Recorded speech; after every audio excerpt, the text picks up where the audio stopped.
महात्मा गांधी आणि माजी पंतप्रधान लाल बहादूर शास्त्री यांच्या जयंतीनिमित्त अभिवादनपर कार्यक्रम राजघाट आणि विजयघाट या समाधीस्थळी राष्ट्रपती, उपराष्ट्रपती आणि पंतप्रधानांची आदरांजली। स्वच्छ भारत अभियानाच्या दशकपूर्तीनिमित्त स्वच्छ भारत दिवस कार्यक्रमात पंतप्रधान सहभागी। स्वच्छता आणि स्वच्छतेशी संबंधित अनेक प्रकल्पांचं उद्घाटन आणि पायाभरणी। स्वच्छ भारत अभियान हे कोट्यावधी भारतीयांच्या अतूट वचनबद्धतेचं प्रतीक असून भारतीयांनी या अभियानाला जीवनाचा भाग बनवलं। पंतप्रधानांचे गौरवोद्गार। आदिवासी समुदायांच्या सर्वसमावेशक आणि सर्वांगीण विकासासाठी धरती आबा जनजाती ग्राम उत्कर्ष अभियानाचा आज झारखंडमध्ये पंतप्रधानांच्या हस्ते होणार प्रारंभ।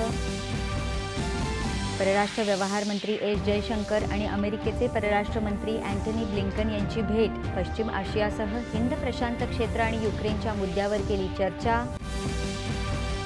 पश्चिम आशियातील संघर्ष अधिक तीव्र। इराणचा इस्रायलवर क्षेपणास्त्र हल्ला। इराणला या हल्ल्याची किंमत चुकवावी लागेल। इस्रायलचे पंतप्रधान बेंजामिन नेतन्याहू यांचा इशारा। इराणनं इस्रायलवर केलेल्या हल्ल्याचा जगभरातून निषेध। इस्रायलच्या संरक्षण दलाला अमेरिकेचा सक्रिय पाठिंबा। ऑस्ट्रेलिया आणि ब्रिटनही इस्रायलसोबत। महायुती सरकारनं विकास आणि सर्वसमावेशक योजनांची सांगड घालून केलेल्या कार्याची पोचपावती जनता आगामी विधानसभा निवडणुकीत देईल। मुख्यमंत्र्यांनी कोल्हापुरात व्यक्त केला विश्वास। दर्जेदार कार्यक्रमांसह विश्वासार्ह बातम्यांचा ठेवा जपणाऱ्या मुंबई दूरदर्शनचा आज 52वा स्थापना दिवस। आणि दृश्यकलेच्या क्षेत्रात योगदान देणाऱ्या ज्येष्ठ कलाकारांना देण्यात येणाऱ्या वासुदेव गायतोंडे कला जीवन पुरस्कार ज्येष्ठ कलावंत लक्ष्मण श्रेष्ठ यांना जाहीर।